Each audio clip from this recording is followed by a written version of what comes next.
अब मैं तुमको पतित पावनी दिव्य कथा का श्रवण करा रहा हूं, जो अपने जीवन में बहुत ज्यादा पाप जिन्होंने संग्रह कर लिया हो और उस पाप की निवृत्ति भी भगवान की कथा के द्वारा हो रही है। कहा मैंने श्रवण कराओ, तो बताया समुद्र निकटे देशे ग्रामो वात्सल्य संग का बसंती यत्र पापिष्टा वेद धर्मोजिता जनः।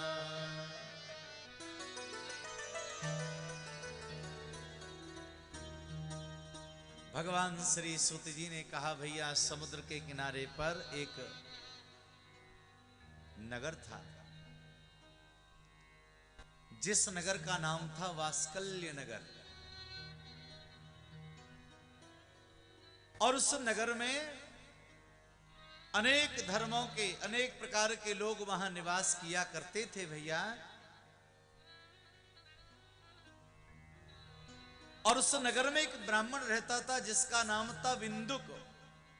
तत्रैको बिंदगो नामः विप्रः आसीन महाधमः। जो ब्राह्मण है उसका नाम है बिंदुक, जो महाधम है, बहुत अधम जाति का है महाराज वो बिंदुक ब्राह्मण। सदुरात्मा महापापी सुदोरोपी कुमार गगः। वर्णन करने लगे महाराज, बहुत सारे पाप उसके जीवन में थे, पापों से भरा हुआ जीवन उस बिंदुक नाम के ब्राह्मण का।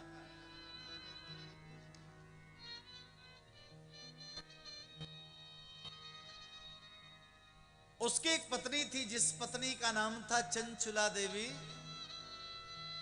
स्वपत्नीम चंचुलाम नामः हित्वा नित्यम सुधर्मिणः। बिंदुक ब्राह्मण की पत्नी का नाम है चंचुला, पति धर्म का पालन करने वाली है और अपने सदगस्त जीवन का निर्वहन करने वाली देवी वो चंचुला। लेकिन वो बिंदुक ब्राह्मण तो महापापी है।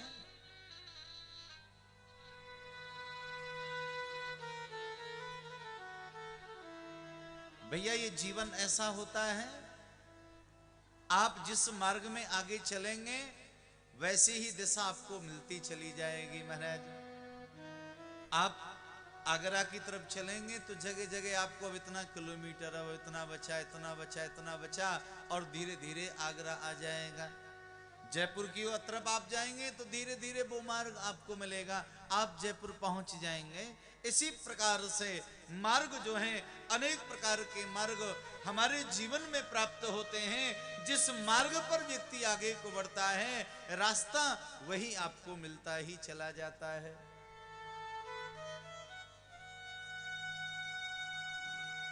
अब निर्णय आपको यह करना है कि कौन से मार्ग को आप चाहेंगे। भक्ति का मार्ग यदि चाहेंगे तो आप भक्ति के मार्ग पे आगे बढ़ेंगे, और वहां जगह जगह साधुओं का दर्शन, संतों का दर्शन, महापुरुषों से मुलाकात, अनेक लोग आपको ऐसे मिलेंगे जो आपका मार्ग सहज करते चले जाएंगे। भैया हम पूजा कैसे करें, आप ऐसे कर लो, ऐसे पूजा कर लो, ऐसे अनुष्ठान कर लो, तो मार्ग दिखाने वाले अनेक लोग आपको मिलेंगे।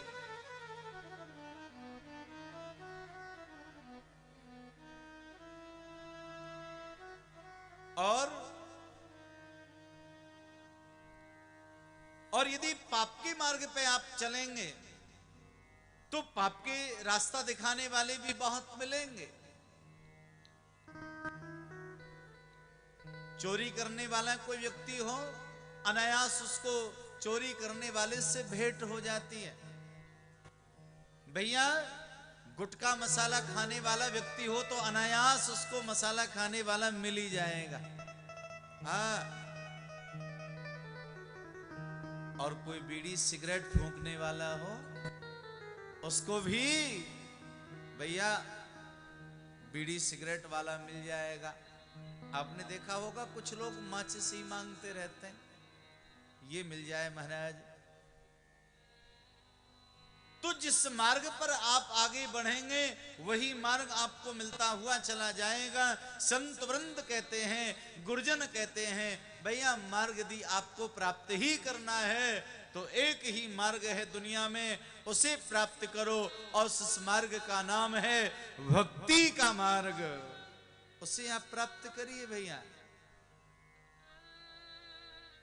क्योंकि आपको भगवान तक पहुंचना है, भोले बाबा तक पहुंचना है। और भगवान के समीप में जाने के लिए आपको एक ही मार्ग अपनाना है और वह मार्ग भक्ति का है। शनि शनि धीरे धीरे आप भगवान की चरण शरण में पहुंच जाओगे।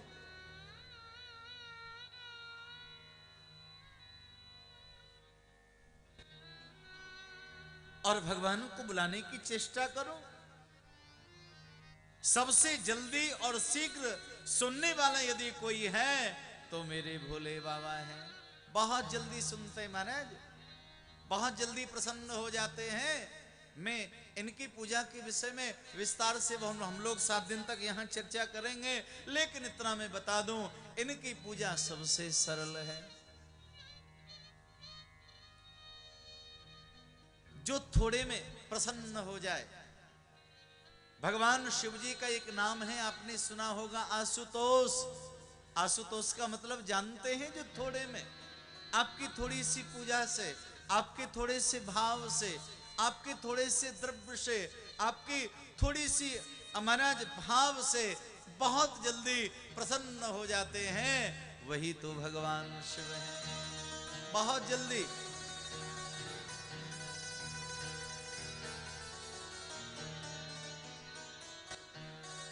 इनकी पूजा के लिए बहुत सारी सामग्री आप अर्पण कराएं, बहुत अच्छी बात है। आप बहुत सारी सामग्री भगवान को अर्पण कराओ, लेकिन भैया इनकी पूजा के लिए सबसे बढ़िया जल भी आप इनको अर्पण करो, स्नान कराओ। कहाँ जल कौन सा बढ़िया? तो किसी महात्मा ने कहा भगवान शिव के लिए तो गंगा जल बहुत अच्छा है, किसी ने कहा नहीं नहीं यमुना जल बहुत बढ़िया है, किसी ने कहा भैया समुद्र का जल ले आओ, सब नदियों का जल समुद्र में ही समाहित होता है। लेकिन गुरुदेव कहते हैं भैया शिव जी की प्रसन्नता के लिए कोई गंगा जल की आवश्यकता नहीं, यमुना जल की आवश्यकता नहीं, समुद्र जल की आवश्यकता नहीं। अपने नेत्रों से 2 आंसुओं का जल ही भगवान को चढ़ा दो, भोले बाबा खुश हो जाएंगे भैया। आपको गंगा जल और यमुना जल लाने की आवश्यकता नहीं, आपके नेत्रों में विराजमान है और वो भाव से भगवान शिव की पूजा के लिए अर्पण करा के तो देखिए भैया, आपकी पूजा पूर्ण। और याद रखना, आप किसी अनुष्ठान में हो, आप किसी पूजा में हो, अतिथि सत्कार में हो, भगवत भजन में आप लगे हैं, अगर उस समय भाव आपका बन गया, रोमांचित का तो हो गया, नेत्रों से आंसू बाहर भले ही नहीं आए, अगर आंसू झलकने भी लगे तो समझ लो आज की पूजा आपकी स्वीकार हो गई है, भगवान ने स्वीकार कर लिया है आपकी पूजा को।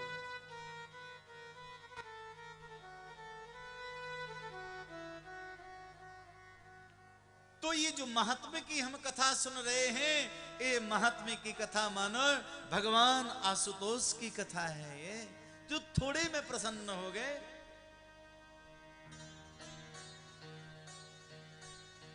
तो भैया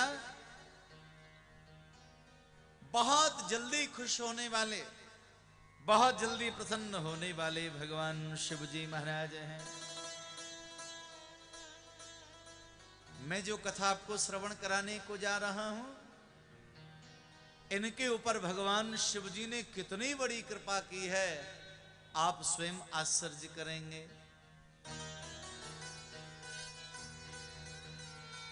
ये बिंदुक नाम का ब्राह्मण पापी है, दुराचारी है, और उसकी पत्नी जो चंचला देवी है वो धर्माचरण करने वाले है, धर्म का आचरण कर रही है। और धीरे धीरे समय जब बढ़ा तो बिंदुक ने क्या किया, अपनी पत्नी को त्याग दिया और किसी जार स्त्री से अपना संबंध बनाया। महाराज, जारेण संगीता रात्रो, ये बिंदुक जो ब्राह्मण है ये क्या करता, इतना पापी हो गया, घर से धन ले जाता है और गणिकाओं के पास में जाता है, किसी गणिका से प्रेम हो गया। लेकिन धन्य है वो देवी चंचला, वो जानती है मेरा पति मुझे त्याग करके किसी जार स्त्री के पास में जाता है, रात भर वहीं रहता है। ये फिर भी महाराज वो धैर्य धारण करके और समय व्यतीत कर रही है।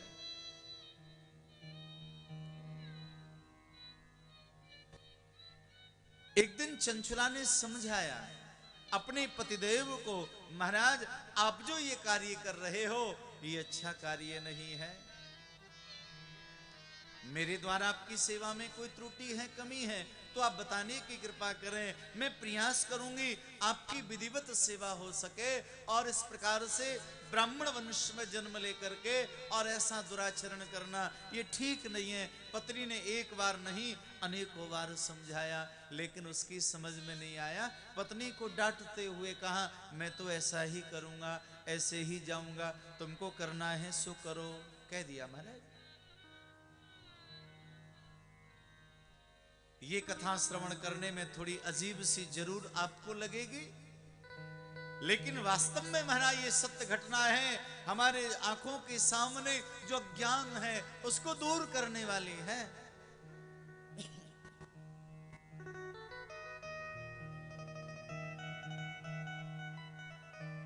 और भैया एक दिन उस चंचला देवी के मन में भी पाप आ गया। ये पति पाप करता है, घर से बाहर रहता है, किसी जार स्त्री से इसका संबंध है, तो मैं भी ऐसा पाप क्यों ना करूं।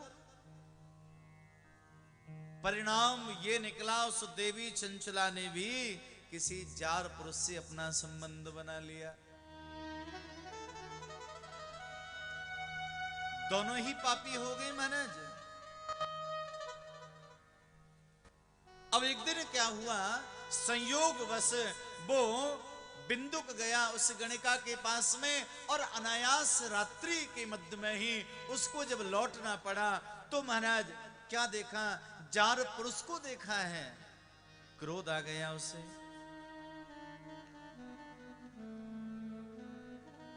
जारेण संगीता रात्रो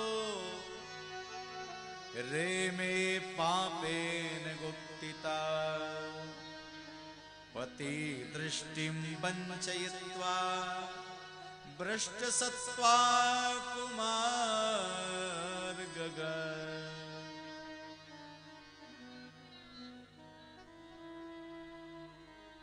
इस बिंदु को बड़ा क्रोध आया, किसी जार पुरुष को जब देखा, और उसी में क्रोध में आकर के इसने क्या किया, अपनी पत्नी को बहुत मारा पीटा, बहुत बुरा भला कहा।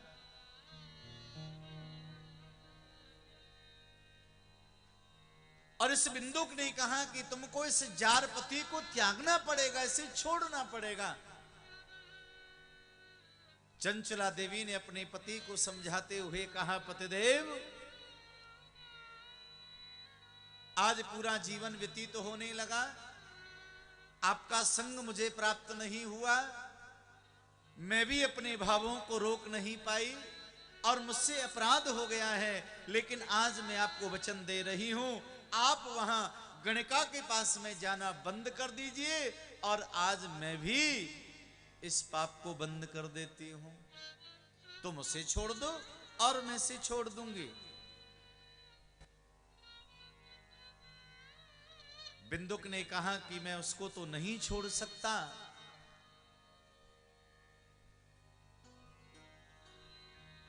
तो कहा तुम नहीं छोड़ सकते तो मैं कैसे छोड़ सकती हूं। परिणाम ये हुआ, उस बिंदुक ने कहा अच्छा देवी एक काम किया करो, जिस पुरुष से तुम्हारा संबंध है वो बहुत धनवान है, पैसे वाला है। अब तुम एक काम किया करो, उससे धन प्राप्त करती रहो और वो धन तुम मुझे देती रहो और उसी धन से मैं आगे जाऊंगा, क्योंकि जहां पर मैं जाता हूं वहां मुझे बहुत धन देना पड़ता है।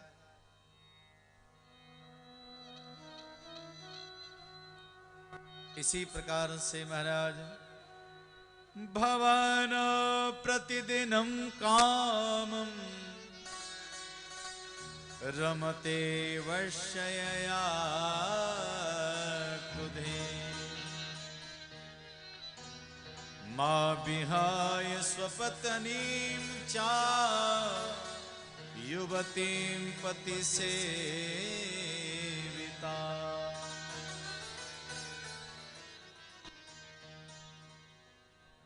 यही क्रम चलता रहा सज्जनों। अंत में क्या हुआ कि उस चंचुला देवी का जो पति था वो बिंदुक, दोनों वृद्ध हो गए और बुढ़ापा ज्यादा बढ़ गया, रोग ने पकड़ लिया है। क्योंकि विषय को व्यक्ति नहीं भोगता है, ये विषय ही जीव को भोगती है महाराज। बुढ़ापे ने पकड़ लिया और वो बिंदुक जो था वो समाप्त हो गया, उसका प्राणांत हो गया, वो मर गया।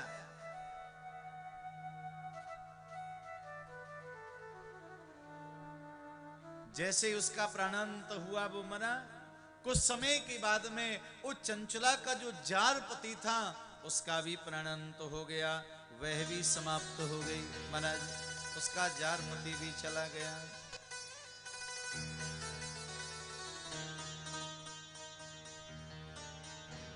अपना पति भी गया, वो जार पति भी चला गया। अब महाराज वो चंचला देवी समय को व्यतीत करने लगी। अब उसको महाराज ये विचार होने लगा, ओहो मैंने अपना पूरा जीवन बर्बाद कर लिया, मैंने कामांध होकर के काम में आकर के युवावस्था के वेश में मैंने ऐसा पाप कर लिया, अब क्या करूं मेरी समझ में नहीं आ रहा है। चिंतित हो गई वो चंचला।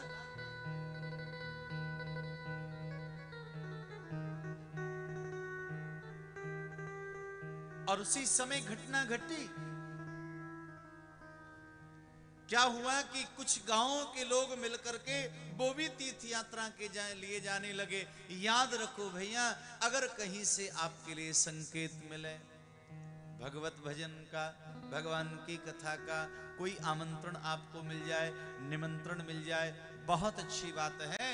और किसी के द्वारा आपको पता लग जाए तो समझ लेना ये भगवान का संकेत है। अब आप अपने जीवन का उद्धार करने के लिए आपको अवश्य ही जाना चाहिए महाराज। ना जाने कब और कैसी कृपा भगवान की हो जाए।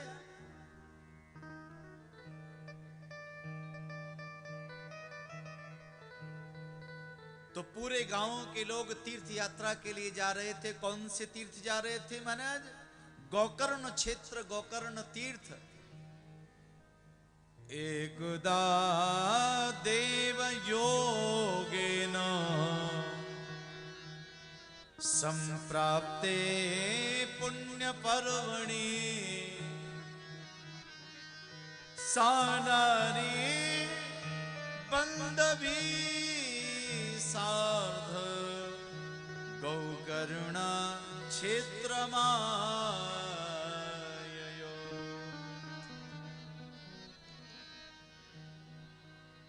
भगवान श्री सूत जी महाराज वर्णन करने लगे, भैया गोकर्ण तीर्थ चले गए।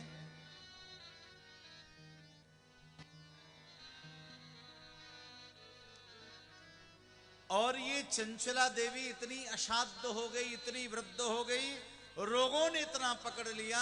अब चंचला देवी को कहीं जाने नहीं बन रहा है, कहीं पर जा नहीं पा रही है महाराज। चंचला देवी ने एक स्थान पर विराजी और संयोग देखा। वही घटना है महाराज जैसे देवराज ब्राह्मण की सुनी थी, बिल्कुल वैसी ही घटना है। ये चंचला देवी जहां पर विराजी वह महाराज वहां भी शिव मंदिर था।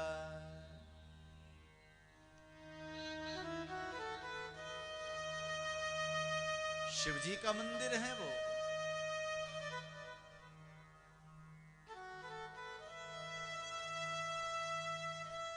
और वहीं पर महाराज वो बैठ गई। भगवत कृपा देखो। और पास में ही शिवालय के समीप में एक बिल्व का पेड़ था, जिस बेल के सूखे पत्तों से पूरा शिवालय भरा हुआ है।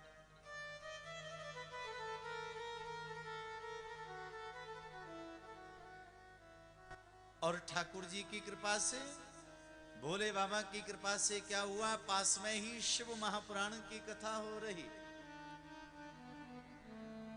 चंचला देवी के कानों में शिव कथा आ रही है।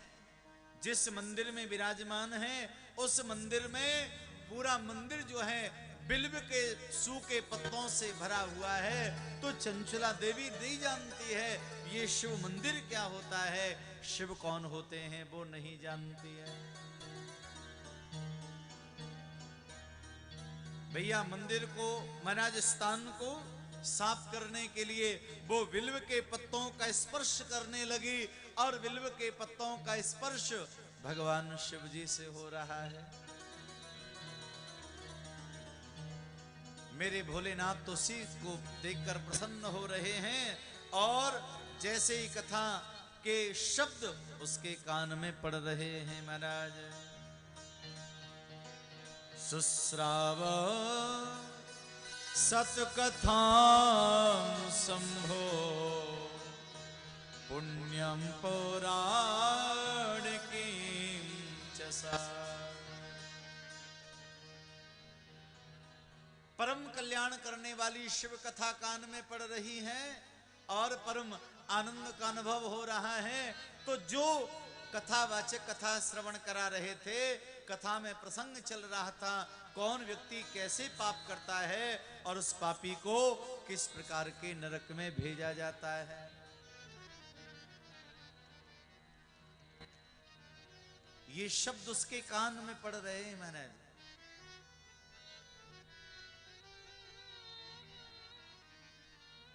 तो वर्णन कर रहे थे कि जो नारी अपने पति का त्याग करके जार पति का संग करती है, उसको रौरव नाम के नरक में पड़ना पड़ता है और अनेक प्रकार की घोर यातनाएं उठानी पड़ती हैं उसे।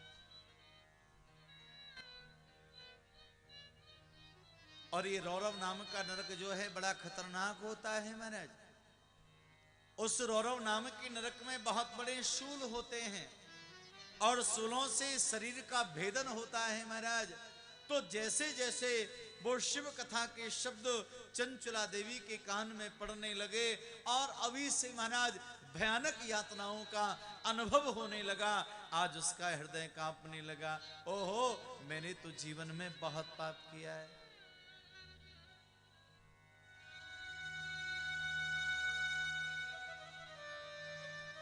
मैंने बहुत पाप किया है अपने जीवन में।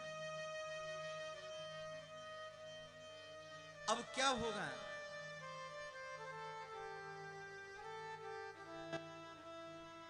प्यारे सज्जनों, जैसे ही चंचला देवी ने वो कथा के शब्द कान में पड़े, कथा जब पूर्ण हो गई, चंचला देवी आज उन महाशय के चरणों में प्रणाम करके बोली, हे भगवान, मेरा कल्याण कैसे होगा? मैंने बहुत पाप किया है।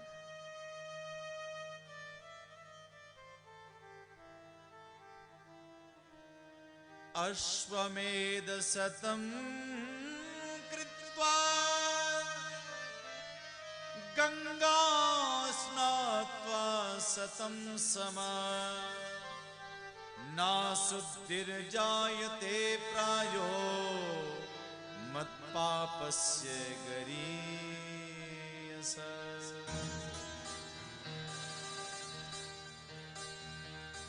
चंचला देवी कहने लगी, हे ब्राह्मण देवता, अगर 1000 बार मैं गंगा में स्नान करूं और 100 बार मेरे द्वारा अश्वमेध यज्ञ हो जाए अनेक बार मेरे द्वारा वाजपेयी यज्ञ इत्यादि हो जाए, यज्ञ हो जाए, लेकिन चंचुला ने तो जीवन में इतना पाप किया है, इन पापों का शमन नहीं हो सकता है। मैं कहां जाऊं, मैं क्या करूं, मेरी समझ में नहीं आ रहा है। क्व गच्छामि किम करोमि, क्व गच्छामि कं वा शरणमाश्रये, कत्रास्मै मां लोकेऽस्मिन् पतन्ति नरकावरणमे।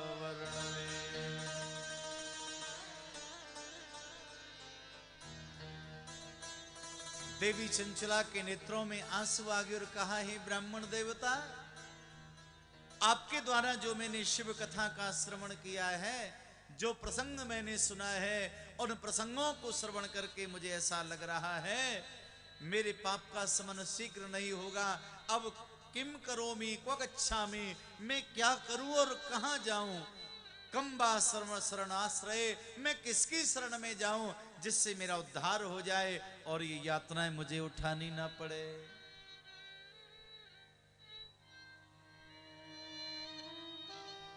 कहां जाऊं मैं।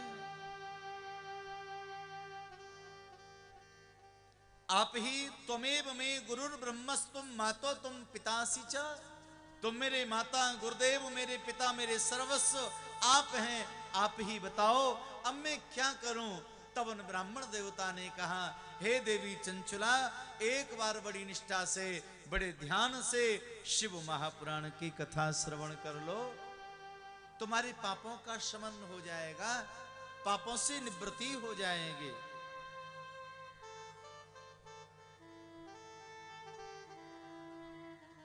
भगवान श्री सूत जी महाराज वर्णन करने लगे, हे महात्माओं, आज बड़े अनुष्ठात्मक भाव से, बड़ी श्रद्धा से उन ब्राह्मण देवताओं ने देवी चंचुला को दिव्य शिव कथा का श्रवण आरंभ करा दिया है महाराज। और इतनी तल्लीनता से, इतने भाव से कथा को सुना। मालूम है क्या हुआ भैया, कथा चल रही थी और कथा सुनते सुनते सुनते सुनते उसी कथा के मध्य में विमानम द्रुतमायान्तं प्रेषितं त्रिपुरारिणा। भैया जैसे ही शिव कथा पूर्ण होने को आई, मेरे भगवान भोलेनाथ ने देवी चंचुला के लिए सुंदर विमान भेज दिया है महाराज। लिखा है शिव महापुराण में, विमानम द्रुयमायांतम प्रेषितम त्रिपुरारिणा। भगवान शिव जी ने विमान भेज दिया, भगवान शिव के गण आए और निवेदन किया उन्होंने, पहले शिव पुराण को प्रणाम किया, उन ब्राह्मण देवता को प्रणाम किया और कहा, देवी चंचुला विमान में विराजिए, भगवान शिव जी के यहां से आया है। चंचुला ने ब्राह्मण देवता को प्रणाम किया, शिव महापुराण को प्रणाम किया और उस विमान में बैठकर के शिवलोक की यात्रा करने लगी। जैसे ही शिवलोक पहुंची तो उसने क्या देखा महाराज, वहां गणेश, वृंगी, नंदीश्वर, आहा, पूरे शिव परिवार को देखा है। वृष हैं, नंदी हैं, गणेश हैं, कार्तिक हैं, शुक्र हैं, कपि हैं, आहा, पूरे परिवार को आज देवी चंचुला ने देखा, नेत्रों से आंसुओं की झड़ी लग गई और वर्णन आता है महाराज शिव पुराण में, उसने भगवान शिव का दर्शन किया। नील ग्रीवम पंचवक्रम त्रिमुखम चंद्रशेखरम, भगवान चंद्रशेखर शिव जी का दर्शन किया है और आज देवी चंचुला गदगद हो गई, अपने भाग्य की सराहना करने लगी। शिवलोक में मेरा आगमन हो गया है। एक शिव कथा सुनने का फल है ये, अभी तो बहुत कुछ मिलने वाला है चंचुला को, आप सुनते जाइए।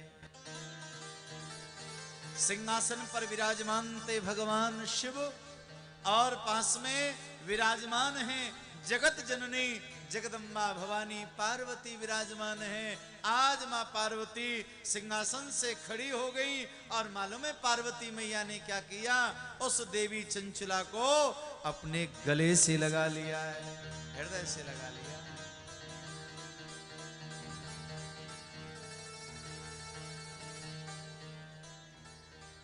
और पार्वती मैया ने देवी चंचला को कौन सा पद दे दिया, क्या बना लिया उनको?